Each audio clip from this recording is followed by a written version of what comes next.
badannya tidak naik.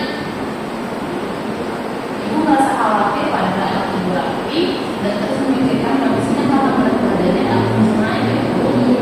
Dan kapan ibu menyadari hal tersebut? Kurang lebih sudah berapa bulan ini, Bu. Awalnya saya pikir hanya fase pertumbuhan yang biasa, tapi lama-lama tidak ada perubahan sama sekali. Kalau sehari-hari bagaimana dengan pola makanan ibu? Kalau makan itu memang menjadi masalah utama saya, Bu, sekarang. Karena saya susah sekali makan. Kadang-kadang dalam sehari cuma makan 2 kali, Bu. Baik ibu, biasanya pada saat diberi makan bagaimana situasinya Bu? Biasanya saya bujuk dulu, Bu. Kadang-kadang sambil nonton HP ataupun sambil jalan-jalan. Apa yang biasanya paling sering atau paling disukai oleh laki makanan atau? Kalau makanan utama seperti nasi dan lauk, dia sering menolak, Bu. Tapi kalau snack seperti jajan-jajanan, biskuit-biskuitan, dia malah mau dan kadang sering dan terus meminta itu. Kadang-kadang saya merasa sudah berusaha, Bu, tapi tetap saja tidak berhasil.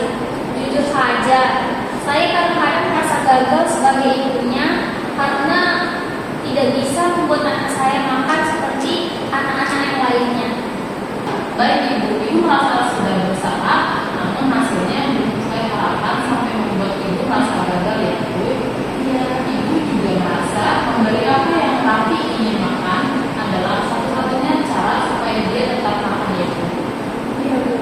Dan cerita ibu kemungkinan asupan makan Raffi masih kurang Bu, baik dari jumlah maupun dari jenis makanannya, sehingga berat badan Raffi belum naik secara optimal Bu. Oh, jadi gitu ya, Bu. Iya, Bu, saya juga merasa memang dari makanan yang kurang itu dia lebih sering makan snack daripada makanan utama. Jadi mungkin, Bu, yang membuat berat badannya tidak naik itu ya. Betul Bu. Oh iya Bu, saya juga punya riset ini. Bisa kita lihat bersama-sama. Di sini dari riset ini menjelaskan beberapa alasan mengapa anak berat badannya tidak naik optimal Bu. Nah, diantaranya itu pertumbuhan yang lambat, daya tahan tubuh menurun, dan perkembangan yang terganggu. Dari tiga ini Bu, mana yang paling menggambarkan kondisi Raffi? Sepertinya yang pertumbuhan terhambat itu, Bu, karena saya memang melihat sendiri berat badan anak saya tidak naik dan setelah saya baca ternyata pola makan juga sangat berpengaruh ya, Bu. Jadi saya merasa kondisi anak saya memang sesuai dengan yang dijelaskan dalam internet ini, Bu. Betul Ibu, seperti yang dijelaskan pada ini. Nah, kalau kita berangkat situ yaitu mengenai pola makan.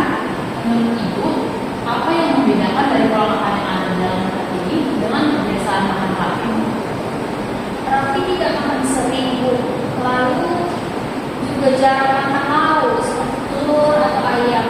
Jadi mungkin memang dari pola makan yang kurang, bukan hanya karena dia tidak mau makan saja. Betul Bu. Nah, Ibu sudah menyadari bahwa frekuensi dan jenis makan Raffi masih belum cukup ya Bu. Nah, untuk di dalam riset ini juga menjelaskan beberapa tips penting Bu. Misalnya menambahkan minyak atau margarin agar energi pada makanan Raffi bertambah, memberikan makanan yang disukai oleh anak, menghindari memaksa makan, dan menciptakan suasana makan yang menyenangkan. Di antara keempat tips ini, mana yang sulit Ibu lakukan pada Raffi? Mungkin yang tidak terpaksa makan itu, Bu. Karena saya kalau tidak dipaksa, tidak makan sama sekali. Tapi di sisi lain, Bu, saya juga sadar kalau memaksa malah membuat anak saya semakin tidak mau makan.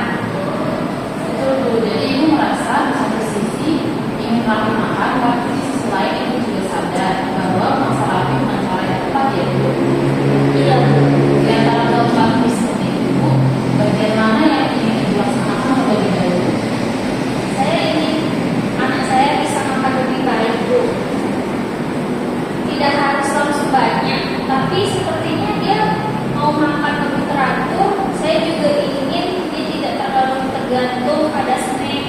jajan-jajanan, karena saya tahu Bu, itu tidak cukup untuk kebutuhan gizi anak saya. Itu tujuan yang sangat baik ya Bu. Bagaimana menurut Ibu kalau kita coba kepada Raffi agar Raffi makan dalam porsi kecil namun seimbang? Saya rasa itu bisa dicoba Bu, karena kalau langsung banyak dia pasti menolak, tapi kalau sedikit mungkin dia tidak terlalu keberatan, jadi lebih realistis untuk dicoba.